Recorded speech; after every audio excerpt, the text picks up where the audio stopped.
एक रहस्यमय बंदर ने जंगल के प्राचीन मंदिर में एक गरीब आदमी को ऐसी 5 गुप्त बातें बताईं, जिन्हें सुनने के बाद उसकी किस्मत पूरी तरह बदल गई। घर से दरिद्रता भाग गई, माता लक्ष्मी का वास होने लगा और धन की कभी कमी नहीं रही। आखिर कौन सी थी वो 5 रहस्यमयी बातें? क्या सच में एक बंदर भगवान का दूत था? और क्यों उस मंदिर में रात होते ही दिखाई देती थी डरावनी परछाई? जानने के लिए इस कहानी को अंत तक जरूर सुनिए, क्योंकि हो सकता है आपकी जिंदगी भी आज के बाद बदल जाए। लेकिन दोस्तों, इन 5 बातों में से एक ऐसी बात है जिसे आज 99% लोग अनजाने में हर दिन करते हैं, और यही कारण है कि उनके घर में पैसा टिकता नहीं। बंदर ने बताया, ये 5 बातें जान लेने के बाद घर से दरिद्रता भाग जाएगी, लक्ष्मी आएगी, धन की कभी कमी नहीं होगी। बहुत प्राचीन समय की बात है, जब धरती पर घने जंगलों का साम्राज्य था, नदियां स्वच्छ बहती थीं और ऋषि मुनि तपस्या करके संसार को ज्ञान दिया करते थे। उसी समय आर्यावर्त के दक्षिण दिशा में एक छोटा सा गांव था, सुवर्णपुर। नाम सुवर्णपुर था, लेकिन वहां रहने वाले अधिकांश लोग गरीबी और दुख से परेशान थे। खेत सूख चुके थे, व्यापार ठप पड़ा था, लोगों के घरों में कलह बढ़ चुकी थी, धन आता भी तो टिकता नहीं था। उसी गांव में गोपाल नाम का एक गरीब युवक रहता था। गोपाल बहुत मेहनती था, लेकिन उसके जीवन में सफलता नहीं थी।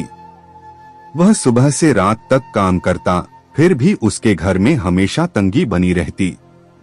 उसकी पत्नी सीता कई बार रोते हुए कहती, भगवान आखिर हमारी सुनते क्यों नहीं? इतनी मेहनत के बाद भी घर में सुख क्यों नहीं आता? गोपाल चुप रह जाता। एक दिन गांव में एक वृद्ध साधु आए। उनके चेहरे पर अद्भुत तेज था। लोग उनके पास अपनी समस्याएं लेकर जाने लगे। गोपाल भी उनके चरणों में बैठ गया और बोला, गुरुदेव, मैं मेहनत करता हूँ, ईमानदारी से जीवन जीता हूँ, फिर भी मेरे घर में दरिद्रता क्यों है? साधु कुछ क्षण मौन रहे, फिर बोले, तुम्हारे प्रश्न का उत्तर इस गांव में नहीं, जंगल के उस प्राचीन मंदिर में मिलेगा। वहां एक रहस्यमय बंदर रहता है। वह साधारण बंदर नहीं, भगवान हनुमान का भक्त है। यदि तुम्हारा मन सच्चा होगा तो वह तुम्हें धन और लक्ष्मी का रहस्य बताएगा। यह सुनकर गोपाल चौंक गया। गांव के लोगों ने कहा, उस जंगल में मत जाना, वहां जाने वाला कभी वापस नहीं आता। लेकिन गोपाल ने निश्चय कर लिया। अगली सुबह वह जंगल की ओर निकल पड़ा। घना जंगल, चारों तरफ अजीब आवाजें, ऊंचे ऊंचे पेड़ और बीच बीच में जानवरों की डरावनी गर्जना। फिर भी गोपाल आगे बढ़ता रहा। कई घंटों बाद उसे एक टूटा हुआ प्राचीन मंदिर दिखाई दिया। मंदिर के ऊपर बेलें लिपटी हुई थीं। ऐसा लग रहा था मानो वर्षों से वहां कोई नहीं आया। गोपाल धीरे धीरे अंदर गया। अचानक मंदिर के ऊपर से तेज आवाज गूंजी, रुको मनुष्य। गोपाल डर गया। उसने ऊपर देखा। एक विशाल बंदर मंदिर की दीवार पर बैठा था। उसकी आंखों में अद्भुत चमक थी। गोपाल कांपते हुए बोला, क्या आप वही दिव्य बंदर हैं?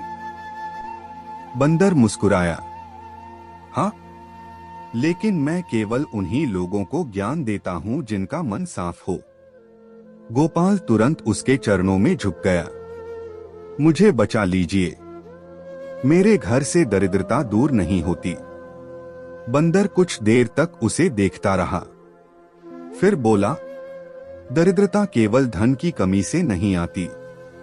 कुछ ऐसी गलतियां होती हैं जो स्वयं माता लक्ष्मी को घर से दूर कर देती हैं। गोपाल ध्यान से सुनने लगा। बंदर बोला, आज मैं तुम्हें पहली बात बताऊंगा। यदि यह समझ गए तो जीवन बदल जाए। पहली बात, घर में अपवित्रता और आलस्य। बंदर बोला, जिस घर में गंदगी रहती है वहां लक्ष्मी कभी प्रवेश नहीं करती।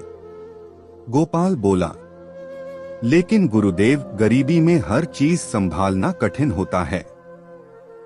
बंदर ने कहा, गरीबी और गंदगी अलग चीजें हैं। साफ मन और साफ घर, दोनों में ईश्वर का वास होता है। फिर उसने एक कहानी सुनाई। बहुत समय पहले एक व्यापारी था। उसके पास अपार धन था, लेकिन उसका घर हमेशा बिखरा रहता। रसोई गंदी रहती, पूजा का स्थान धूल से भरा रहता।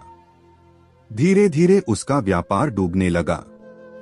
एक दिन एक संत ने उससे कहा, तुम्हारे घर में लक्ष्मी आती तो हैं, लेकिन गंदगी देखकर लौट जाती हैं। व्यापारी ने पूरा घर साफ करवाया, सुबह शाम दीपक जलाने लगा। कुछ ही महीनों में उसका जीवन बदल गया। बंदर बोला, याद रखो, जहां आलस्य होता है वहां दरिद्रता स्वयं जन्म लेती है। गोपाल को अपनी गलती समझ आने लगी। उसे याद आया कि कई बार वह थकान के कारण घर को अस्तव्यस्त छोड़ देता था। बंदर फिर बोला, दूसरी बात सुनो। दूसरी बात, भोजन का अपमान। जिस घर में अन्न का अपमान होता है वहां कभी बरकत नहीं टिकती। गोपाल हैरान होकर बोला, अन्न का अपमान? बंदर बोला, हाँ, कई लोग भोजन को व्यर्थ फेंक देते हैं। कुछ लोग भोजन करते समय क्रोध करते हैं। कुछ लोग बिना भगवान को याद किए अन्न ग्रहण करते हैं। फिर बंदर ने अपनी उंगली आकाश की ओर उठाई। अन्न स्वयं माता अन्नपूर्णा का रूप है। गोपाल ध्यान से सुन रहा था। बंदर ने आगे कहा, एक बार एक राजा ने भोज का आयोजन किया।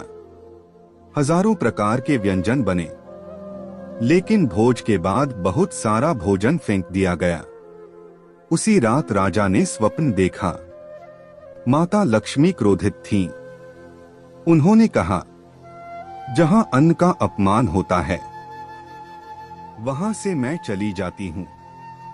कुछ ही महीनों में राजा का राज्य संकट में पड़ गया। बंदर बोला, आज के बाद कभी अन्न व्यर्थ मत जाने देना। भोजन से पहले भगवान का स्मरण करना। गोपाल की आंखों में आंसू आ गए। उसे याद आया कि कई बार उसने क्रोध में भोजन की थाली दूर फेंक दी थी। अब उसे समझ आने लगा था कि जीवन में दुख क्यों बढ़ते जा रहे थे। तभी अचानक तेज हवा चलने लगी।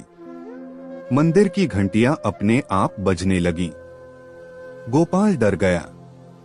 बंदर मुस्कुराया, डरो मत, यह संकेत है कि तुम सत्य के मार्ग पर चल रहे हो। फिर वह गंभीर स्वर में बोला, लेकिन अभी 3 बातें और बाकी हैं। वे इतनी शक्तिशाली हैं कि यदि मनुष्य उन्हें समझ ले तो उसका भाग्य बदल सकता है। गोपाल उत्सुक होकर बोला, गुरुदेव, कृपा करके मुझे बाकी बातें भी बताइए। बंदर कुछ क्षण मौन रहा, फिर बोला, उन बातों को सुनने से पहले तुम्हें एक परीक्षा देनी होगी। कैसी परीक्षा? गोपाल ने पूछा। बंदर बोला, आज रात इस मंदिर में रहो। यदि तुम्हारा मन भय और लालच पर विजय पा गया तभी मैं तुम्हें तीसरी बात बताऊंगा। यह सुनकर गोपाल के शरीर में सिहरन दौड़ गई, क्योंकि पूरा जंगल अंधेरे में डूब चुका था। चारों ओर से अजीब आवाजें आने लगी थीं और मंदिर के पीछे किसी रहस्यमयी शक्ति की परछाई दिखाई देने लगी। रात का अंधेरा धीरे धीरे पूरे जंगल में फैल चुका था। आसमान में काले बादल छा गए थे। टूटा हुआ वह प्राचीन मंदिर अब और भी रहस्यमय दिखाई देने लगा था। गोपाल मंदिर के एक कोने में बैठा था। उसके मन में डर बढ़ता जा रहा था। अचानक जंगल से किसी जानवर की भयानक गर्जना सुनाई दी। गोपाल कांप उठा। उसी समय मंदिर के ऊपर बैठे दिव्य बंदर की आवाज गूंजी, डरो मत। जिस मनुष्य के भीतर विश्वास होता है उसे कोई शक्ति हरा नहीं सकती। गोपाल ने आंखें बंद की और भगवान का नाम लेने लगा। धीरे धीरे रात और गहरी होती गई। तभी अचानक मंदिर के पीछे से एक काली परछाई प्रकट हुई। उसकी आंखें लाल थीं और चेहरा भयावह। गोपाल डरकर पीछे हट गया। परछाई जोर से हंसने लगी। मनुष्य, तू यहां क्यों आया है? यहां से कोई खाली हाथ वापस नहीं जाता। या तो ज्ञान मिलता है या मृत्यु। गोपाल का शरीर कांपने लगा। लेकिन तभी बंदर ने जोर से गर्जना की, रुक जाओ। पूरा मंदिर हिल उठा। बंदर नीचे उतरा और उस रहस्यमयी शक्ति की ओर देखने लगा। कुछ ही क्षणों में वह परछाई गायब हो गई। गोपाल आश्चर्य से सब देख रहा था। बंदर बोला, यह तुम्हारे भय की परीक्षा थी। जिस मनुष्य का मन डर से हार जाता है वह जीवन में कभी धन और सफलता को संभाल नहीं पाता। फिर बंदर मुस्कुराया, तुमने पहला चरण पार कर लिया है। अब समय आ गया है तीसरी बात जानने का। गोपाल श्रद्धा से उसके सामने बैठ गया। तीसरी बात क्रोध और कटुवाणी। बंदर गंभीर स्वर में बोला, जिस घर में हर समय झगड़ा होता है वहां लक्ष्मी एक पल भी नहीं रुकती। गोपाल को अपनी पत्नी के साथ हुए झगड़े याद आने लगे। बंदर ने कहा, कई लोग दिन रात मेहनत तो करते हैं लेकिन उनकी वाणी इतनी कठोर होती है कि घर की सारी सकारात्मक ऊर्जा नष्ट हो जाती है। फिर उसने एक कथा सुनाई। एक नगर में दो भाई रहते थे। दोनों समान मेहनत करते थे लेकिन बड़ा भाई हमेशा मीठा बोलता था जबकि छोटा भाई हर समय क्रोध करता रहता था। कुछ वर्षों बाद बड़े भाई का व्यापार बहुत बढ़ गया। लोग उससे खुश रहते थे लेकिन छोटा भाई अकेला पड़ गया। उसके घर में कलह बढ़ती गई और धीरे धीरे दरिद्रता ने उसे घेर लिया। बंदर बोला, याद रखो, मीठी वाणी भी धन को आकर्षित करती है। गोपाल की आंखें झुक गईं। उसे एहसास हुआ कि वह छोटी छोटी बातों पर क्रोधित हो जाता था। बंदर ने कहा, आज से अपने घर में कभी कटु शब्द मत बोलना। फिर उसने चौथी बात बतानी शुरू की। चौथी बात माता पिता और अतिथि का अपमान। मंदिर में अचानक घंटियां बजने लगीं। बंदर बोला, जिस घर में बुजुर्गों का अपमान होता है वहां से सुख और समृद्धि चली जाती है। गोपाल ध्यान से सुन रहा था। बंदर ने कहा, माता पिता केवल मनुष्य नहीं होते, वे ईश्वर का रूप होते हैं। फिर उसने एक घटना सुनाई। बहुत समय पहले एक धनी व्यक्ति था। उसके पास सोना चांदी सब कुछ था लेकिन वह अपने वृद्ध माता पिता का आदर नहीं करता था। एक दिन उसके घर एक साधु आए। उन्होंने कहा, तुम्हारे घर में धन तो है लेकिन आशीर्वाद नहीं। उस व्यक्ति ने साधु की बात का मजाक उड़ाया। कुछ ही समय बाद उसका व्यापार नष्ट हो गया। बंदर बोला, धन वहां टिकता है जहां बड़ों का सम्मान होता है। फिर वह थोड़ा रुका और बोला, और याद रखो, भूखे अतिथि को कभी खाली हाथ मत लौटाना। गोपाल को याद आया कि एक बार उसने एक भूखे साधु को अपने दरवाजे से भगा दिया था। उसकी आंखों से आंसू बहने लगे। मुझसे बहुत गलतियां हुई हैं, वह बोला। बंदर ने शांत स्वर में कहा, गलती करने वाला बुरा नहीं होता।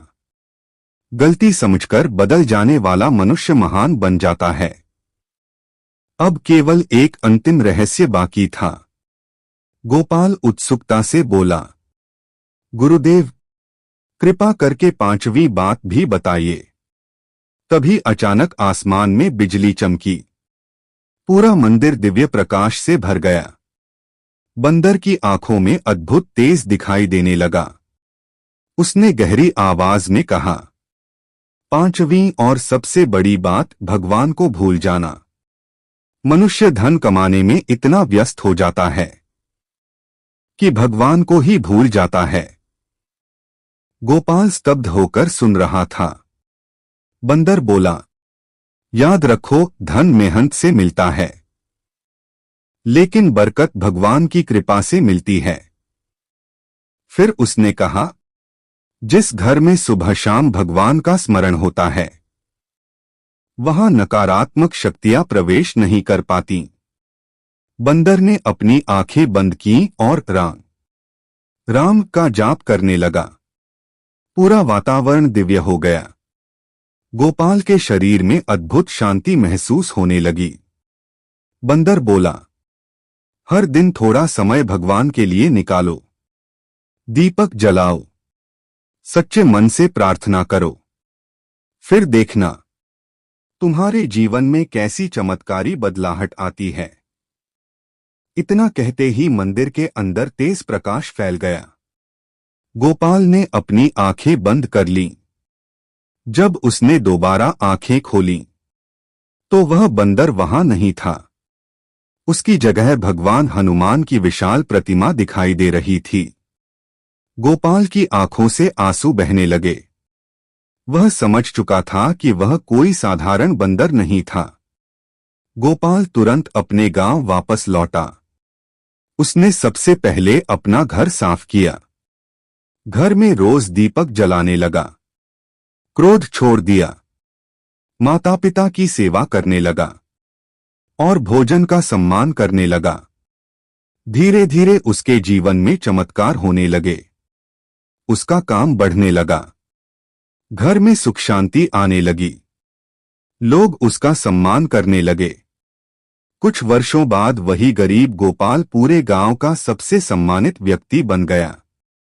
लेकिन सबसे बड़ी बात, अब उसके चेहरे पर संतोष था, क्योंकि उसने समझ लिया था, सच्ची लक्ष्मी केवल धन नहीं, बल्कि शांति, सम्मान और ईश्वर की कृपा है।